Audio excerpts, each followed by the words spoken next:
Hey everyone, welcome back to Homegrown Passion. I was in the middle of doing some spring cleaning here in the head house and I got a phone call, which one I was hoping I would get, and I've been accepted into the midweek farmers market here locally in Ashland.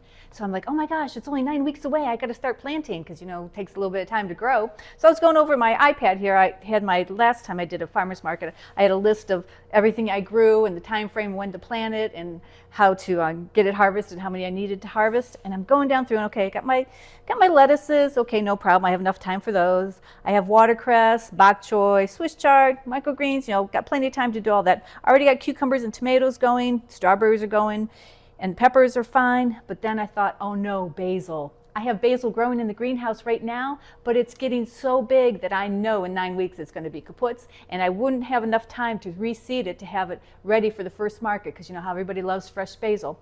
So I decided to do a little research, because I did this in the past with tomatoes where I took cuttings and then rooted them. So I am going to do that with my basil, both my Genovese basil and my Thai basil. So let's go out to the greenhouse and get some cuttings. Well, before I got to the greenhouse, I'm going to show you why I have everything set up here ready to go.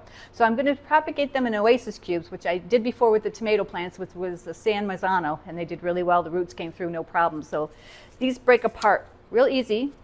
And what I did, and I already did it, I dropped them into a 50 cell tray here, and I'm going to do 15 of each one of the basil plants, 15 of the Genevieve and 15 of the Thai basil, because I want to do one whole row. I don't want to have too much basil because it's not that big of a market. So I went ahead and broke the oasis cubes apart, got them wet, have them in a bottom tray so I can keep them bottom watered, and I use my nutrient water, and all I have to do now is go get the cuttings. We'll get them cleaned up and we'll stick them into the oasis cubes. So you've probably noticed in the past few videos I've been doing is that the greenhouse isn't very full. I kind of slowed it down these past couple of years. Well, I'm ready to crank it up again, get back out into the farmer's market, because that's the best place to get feedback. And I love talking to customers about hydroponics and about everything that we grow here. So that's why you see these empty trays. They're going to be filled up again. So I have a leek here hit me in the head. He's getting pretty big. I think I'm going to have to harvest these guys pretty soon. But over here is the basil. Here's the Thai basil. You can tell it's really big, really, really big. And I need to cut it down, and there's no way I can pull these trays out because everything will just flop over because the Genevieve basil is back there. So take my clippers with me, go under the channels, and get some cuttings.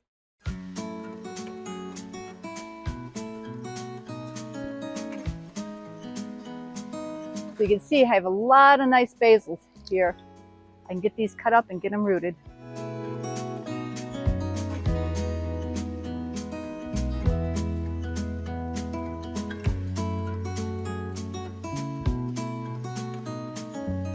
So I know I need 15 cuttings. I'm going to get a few more in case I mess up and cut somebody wrong.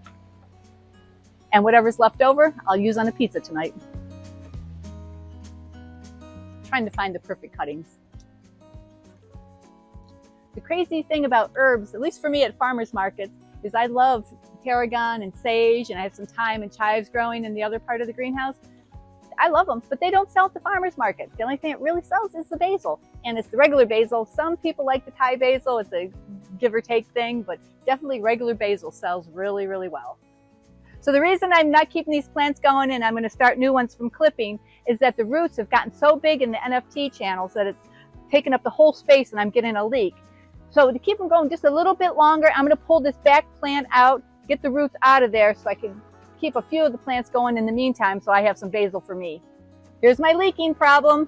That's the root that was growing in the NFT channel, blocking up the whole thing, and the nutrient water is flowing over it and coming over the side. So got this out, and the plants should, in the other part of the tray, should keep going. Have my basil in the head house now. Got a nice little stem. And you don't want a lot of leaves on the stem. You want the plant to put the energy into making roots. So you don't want to cut all the leaves off, but you want to have a nice little hardy stem, and I'm going to stick them right into that oasis cube, right down in there until he stands up straight. So I'm just going to go through these plants, and this is the one I pulled off the back, and get as many nice stems, trim off leaves, and stick them in there.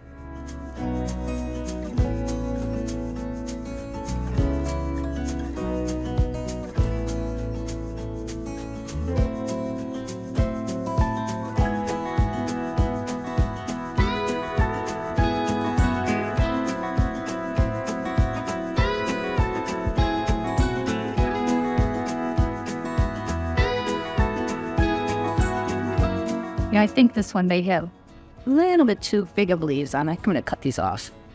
There we go. That looks better.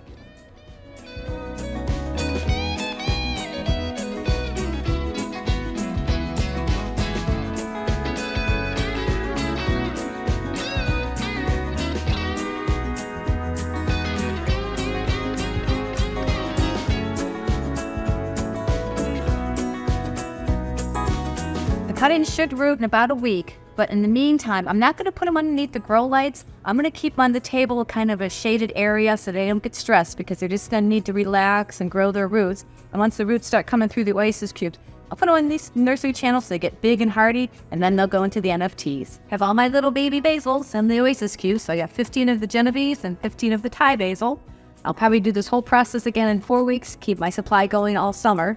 And I'm always an airhead and forget what time or day I seed these things or put them into the cube. So I'm going to go ahead and make tags up for them, put them out into the greenhouse, and I'll keep you updated on their progress. I made a huge mess here, but it's going to be a good mess. The basil, I like to take the leaves off, lay it flat on a cookie sheet, and let them freeze, and then put them in a Ziploc bag, and they're good for spaghetti, pizza, anything you want to season with basil. It's just a lot better for me than drying it. I get better luck with that. The Thai basil, I think I'm going to dry that and see how that works. So, got my work cut out for me this evening, but that's okay. It's raining outside and not much else I can do. Well, I think I'm going to end the video here. And if you guys have any secrets to propagation, if you could share with me, that would be wonderful. I've had success before, and I'll keep you updated, like I said, on this. And like always, leave me any questions, comments, and suggestions down below. And don't forget to like us and subscribe. And we'll see you guys next video. Heard it raining last night about 3 o'clock in the morning. It was kind of raining hard, but I didn't think much of it. And then when I woke up at first light, I looked out the window, and that's what I saw. You can see the whole bottom field back there is totally flooded. It's crazy. Well, I hopped in the mule as soon as I got up before I had my tea and checked on the greenhouse and the head house, and everything is fine. So no worries there. So now I'm heading back to do some work.